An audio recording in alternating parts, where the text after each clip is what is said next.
guys, it's me again. I'm sorry everything's a little late as everything just seems to extend on Friday into like the late hours and all that. So yeah, here we go with today's commentary. Hopefully it finishes uploading today. So yeah, fingers crossed. So yeah, here we go with today's country, which is Ireland.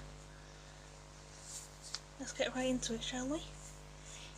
Now, it's like historians believe that or estimate that Ireland was first settled by humans relatively late in European terms, about around 10,000 years ago, and around 4000 BC it was estimated that the first farmers arrived in Ireland, as farming marked the arrival of a new Stone Age, and around about like a couple of thousand years later, in 300 BC, Iron Age warriors known as the Celts came to Ireland from mainland Europe, as the Celts had a large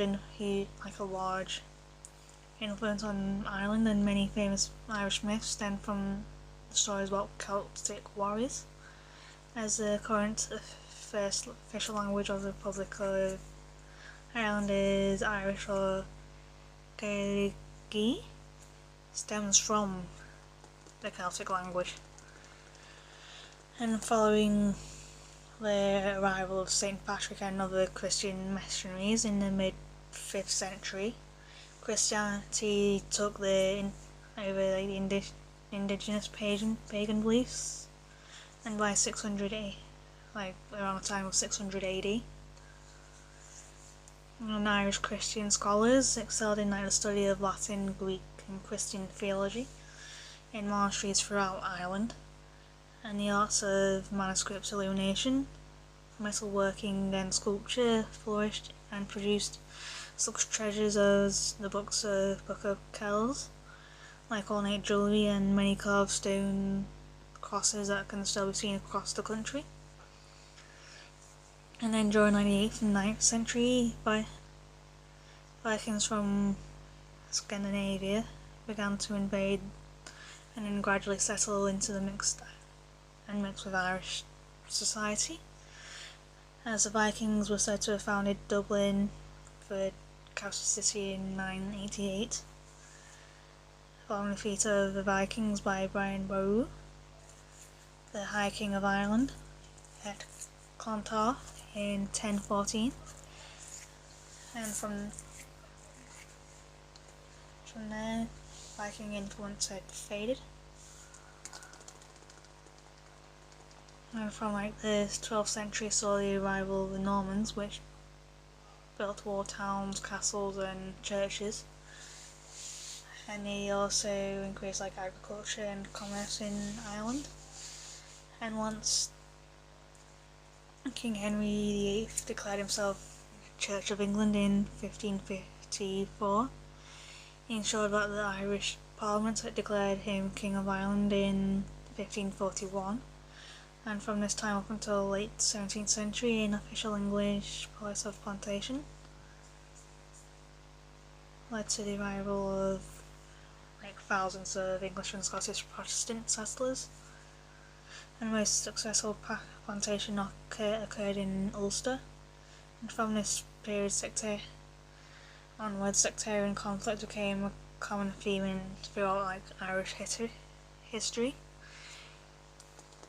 And the 17th century was a bloody time in Ireland, as it culminated in imposition harsh regime of penal laws set out about disempowering Catholics, denying them for aces or own land above a certain value, outlawing Catholic clergy, and forbidding higher education and entry into the professions, and imposing the oath of conformity to the state church, the Church of Ireland. And during the 18th century, strict enforcement of the penal law eased, but by 1778 Catholics held about 5% of the land in Ireland.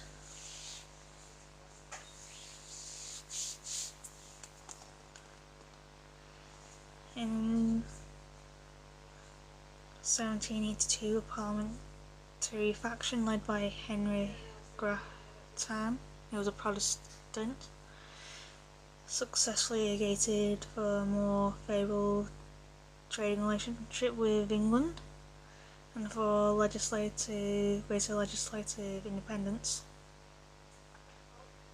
Inspired by the French Revolution in 1791, an organisation called the United Irishmen was formed, with the idea of bringing Irish people of all religions together to reform and reduce Britain's power in Ireland, and its leader was a young Dublin Protestant called Theobald Wolfe-Tone, and United Irishmen were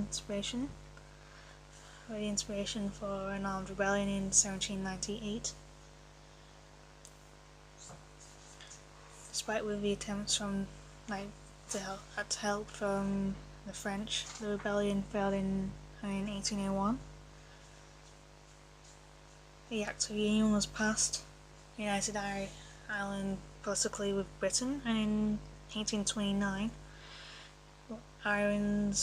one of Ireland's leaders, Daniel O'Connell, known as the Great Liberator, was essential in getting an Act of Catholic Emancipation passed in Parliament in London, and he succeeded in getting a total ban on voting by Catholics lifted, and he now also could become members of Parliament in London. And after this success, O'Connell aimed to cancel the Act of Union and re-establish an Irish Parliament, but was a much bigger task, and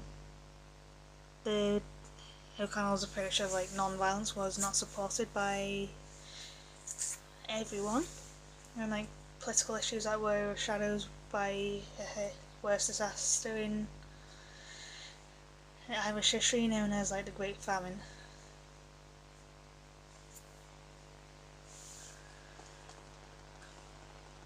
And the Great Famine was about potatoes, which was a staple food and of a growing population at the time. When blight of plant disease struck the potato crops nationwide in 1845 to 1847, where disaster followed, potatoes were inedible and people began to starve to death. And the response of the British government also contributed to the disaster, as trade agreements were still controlled by London, while hundreds of thousands of people potentially were suffering from extreme hunger, and was forced to export abundant harvests of wheat and dairy products to Britain and further overseas. And between 1845 and 1851, 2 million people died or were forced to emigrate from Ireland, and the population of Ireland has never reached its pre-famine level of about 8 million people. And the Ireland's history of emigration continued onwards, with the majority of Irish immigrants going to the United States of America.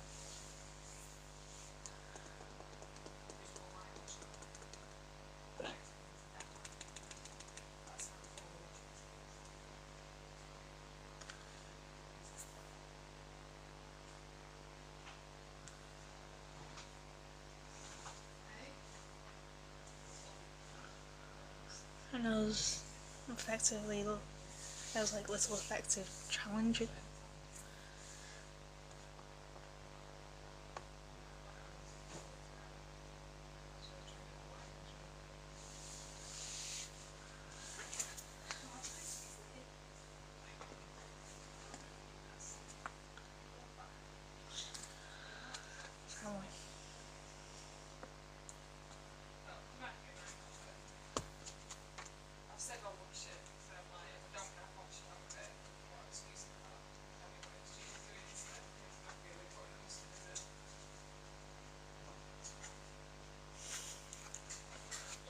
And there was little effective challenge to Britain's control of Ireland until the efforts of Charles Stewart Parnell, who lived from 1847 1846 to 1891, and at the age of 31 he became the leader of the Irish Home Rule Party, which became the Irish Parliamentary Party in 1882, which, while Parnell did not achieve home rule or self-government, his efforts and widely reconsidered skills of the House of Commons earned him the title of the uncrowned King of Ireland.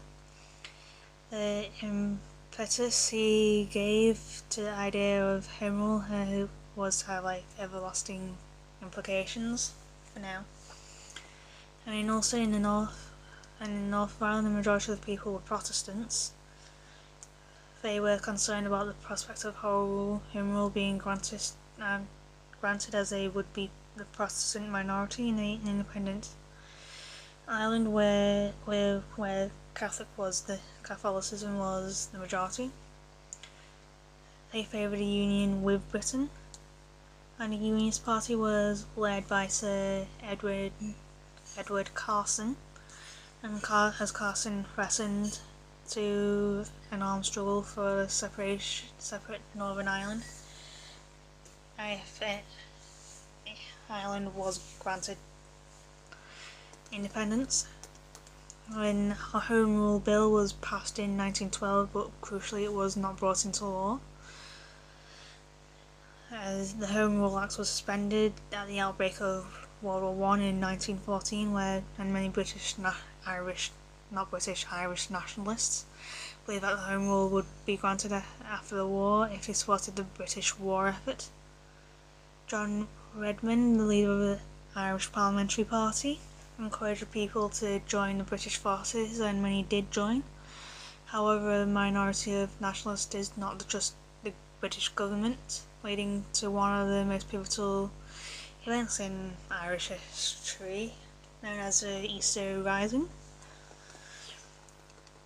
Now, in April the 24th, which was Easter Monday at the time, in 1916, two groups of armed rebels, the Irish Volunteers and the Irish Citizen Army, seized key locations in Dublin, and the Irish Volunteers, led by Padre Pearse, and the Irish Citizens Army were led by James Connolly outside the GPO, the General Post Office in Dublin city centre. They've been there and there's still bullet holes, although it was 2 years ago. I doubt they would have just suddenly done it. Frederick Pearse read a proclamation of the Republic which declared the Irish Republic independent of Britain. Battles ensued with casualties on both sides among the civilian population. The Easter Rising finished on the 30th of April with the surrender of the rebels. The majority of the public was actually opposed to the rising, however, in public opinion, turning when the British administration responded by executing many of the leaders. Participants of the rising, and all 7 signatories of the proclamation, were arrested by Pearse and Connolly. And 2 key figures who were involved in the rising who avoided execution were Edmond de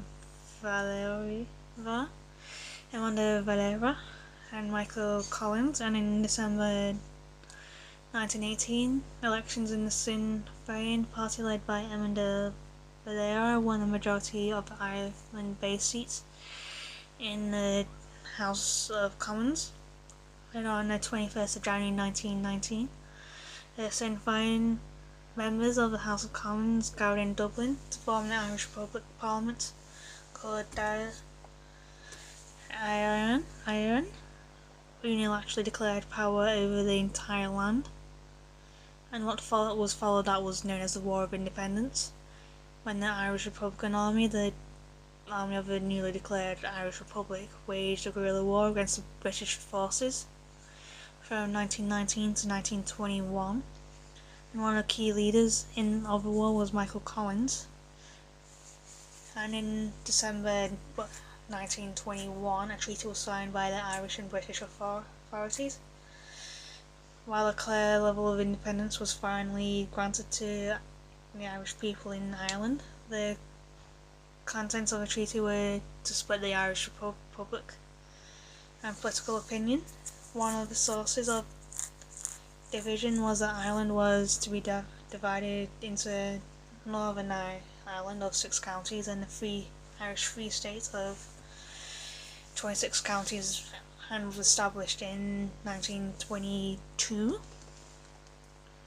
And such a division of opinion in Ireland followed that the Civil War followed from 1922 to 1923 with pro and anti-treaty forces. Whilst Collins was pro-treaty and de Valera was anti-treaty on opposing sides. And the consequences of the Civil War can be seen with the 2 largest political parties in Ireland having their roots in the opposing sides of the Civil War, as is Fine Gael, which is pro-treaty, and Fine Gael, which is anti-treaty, and a period of relative political stability followed the Civil War. And under the same government of Ireland Act of 1920 that created the Irish Free State, the Parliament of Northern Ireland was created. The Parliament consisted of a majority of Protestants, and while there was relative stability for decades, it was to come to an end in the 1960s due to systematic discrimination against Catholics.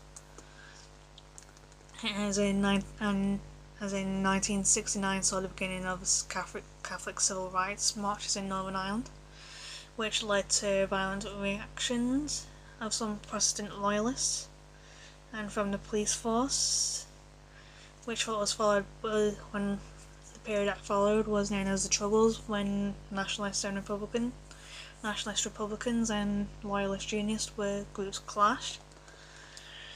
And in 1969, British troops were sent to Derry and Belfast to maintain order and to protect the Catholic minority. But however, the army soon came to be seen as a tool of the Protestant majority by the minority Catholic community. This was reinforced by events such as the Bloody Sunday in 1972, when British forces opened fire on Catholic civil rights march in Derry, killing 13 people. An escalation of parliamentary violence followed, with many atrocities committed by both sides, and the period of the Troubles are generally agreed to finish with the Belfast or Good Friday agreements on April 10th, 1998. And so within my lifetime, even if I don't remember it, as I wasn't quite a year old then. And between 1969 and 1998, it was established that more than above 3,000 people and above were killed by parliamentary groups on opposing sides of conflict. And since 1998, there's been stability and peace.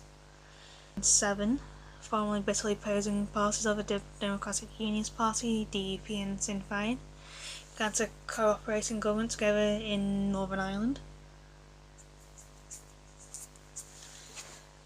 Now, in the 1937 Constitution, we established the state as the Republic of Ireland, moving back to Republic of Ireland over Northern Ireland.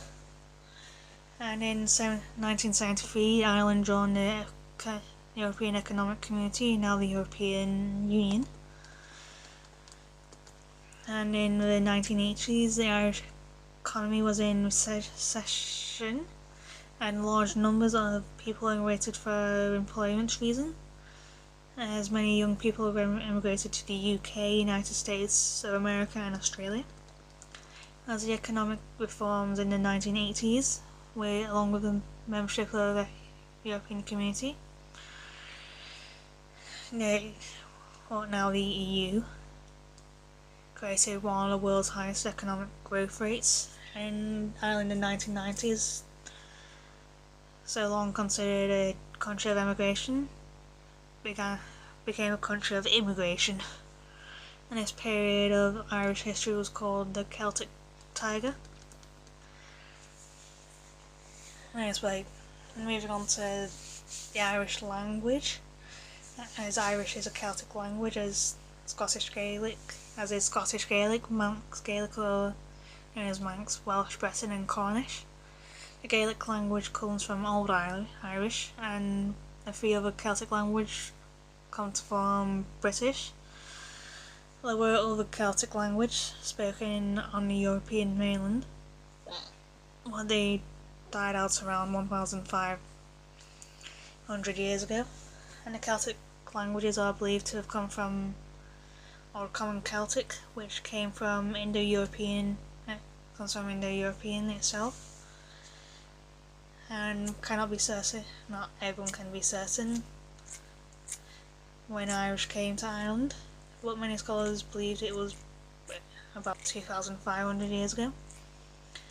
It was certain that there was a rural language spoken before Irish, but by the start of the Christian era, Irish was spoken about all over Ireland, and was spreading through Scotland and the west coast of Britain and the Isle of Man. The Romans called the Gael Scotti, and they eventually spread the Gaelic language throughout most of Scotland. The oldest remains of ancient Irish that we have are in inscriptions of Organ stone. From the 5th and 6th centuries, Old Irish was first written in the Roman alphabet before the beginning of the 7th century, which makes Irish the oldest written vernacular language north of the Alps. And during the Middle Irish period of 900 to 1200 AD, some loanwords came from the Scandinavian language, like the word of pingin. I think I said it right, sorry if I mispronounced any of it, which means penny, and maragad, which means market, but Scandinavian had little effect on the syntax of the Irish language, and this was as it was a period of strife and conflicts, but despite that, the Gaelic literary culture never failed, and we have many manuscripts that have survived the Middle Irish era. And when the Anglo-Normans began settling in Scotland at the end of the 11th century, and in Ireland, but the last third of the 12th century, the Anglo-Norman conquest started a period of multilingualism in Ireland, but Irish remained the ascendancy, but gradually the Normans began to speak Irish with them. And by the start of the 16th century, most of the people of Ireland were Irish speakers again. Among the words that counted as the Anglo-Normans introduced into Irish are goeistis, I think it is, which means justice, bodas, corporate, which means corporation, curit, which means court, garson, which means boy, and many others. And in the 1200s and to 1600s is the date of the classic modern Irish. This was not an ordinary speech of the period, but was cultivated as standardised language in the lay schools of scholars and poets throughout Ireland and Scotland. The spoken language of early modern Irish, but the speech of people underwent many changes from the start of this period. Although the majority of the people had Irish, English was necessary for administrative and legal affairs, and Irish never became an administrative language, and the Irish speaking community never achieved political independence again. The Irish statues of Irish as a major language was lost, but Irish continued as a language of the greater part of the rural population, and for a time the working classes of towns. And from the middle of the 18th century, As penal laws were relaxed, a greater social and economic mobility became possible for native Irish. Then the more prosperous members of the Irish-speaking community began to adapt to an Anglicised way of life and took up English. This increased during and after the Great Famine of 1846 to 1848, as the language was at the point of extinction, and at the start of the 18th century, scholars started to become interested in the language and its literature, and many people understood that spoken Irish was declining. In 1847, Thomas Davis was among those who publicly declared that Irish was a national language, and its terminology was again used in the constitutions of 1922 and 1937. The Society of the Preservation of the Irish language was established in 1876 and managed to gain recognition for Irish at the entry level of the education system from primary level to university. And in the year 1893, Dublin Glass hired Erin McNeill, Father Eogan O'Gram Nye, and others established Coronagally, sorry for mispronouncing any of that, all the Gaelic League, and with a couple of years they managed to create a mass movement of support for the Irish language, and a start was made to bringing the grammar of the written language into line with the spoken modern language. A result of these efforts was the official standard of which the Government of Ireland published in 1958, and the image of the Irish language has changed a great deal in the recent years, which is evident by the number of people who speak it and learn the language, not only in Ireland but around the world. The Irish language is the language of the community in Gaeltacht region, and the language is also gaining strength in places outside of Gaeltacht. And according to the 2006 census in 2006, 1.66 million people of the Republic of Ireland can speak Irish, compared to the 1.52 in 2002, and according to 2001, the 2001 Northern Ireland census, 10.4% claim to have some knowledge of Irish. Surveys have long shown a deep affection towards the Irish language amongst the community all over the community. The country is not confined to people who speak Irish. And moving on to me watching the pronunciations in the Irish language of legends. Here goes. Fionn McConnell, the Antrim, is Ireland's Superman. It was a renowned warrior who paved roads into Scotland, hunted monsters and created entire islands. His father was a bandit outlaw, and his mother the kidnapped daughter of a druid. And Fionn's countless adventures are testament to the unusual heritage from time he spent a demon at the Hill of Tara, to the tale of the Salmon of Knowledge, when an enchanted fish and that sucked thumb brought him eternal wisdom. And none of his exploits are more famous than the road building, giant battling antics that brought us to the giant causeway. Then there's Tristan and Isolde of County Dublin.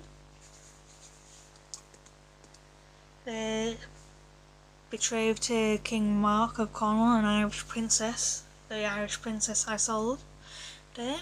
Instead fell in love with his nephew, the knight Tristan. The two ran away together. Theirs was a doom lot after Tristan was poisoned. Isolde died of a broken heart, and they were buried beside each other. and a pair of hazel and honeysuckle trees grew from their graves. Today, the Dublin suburb of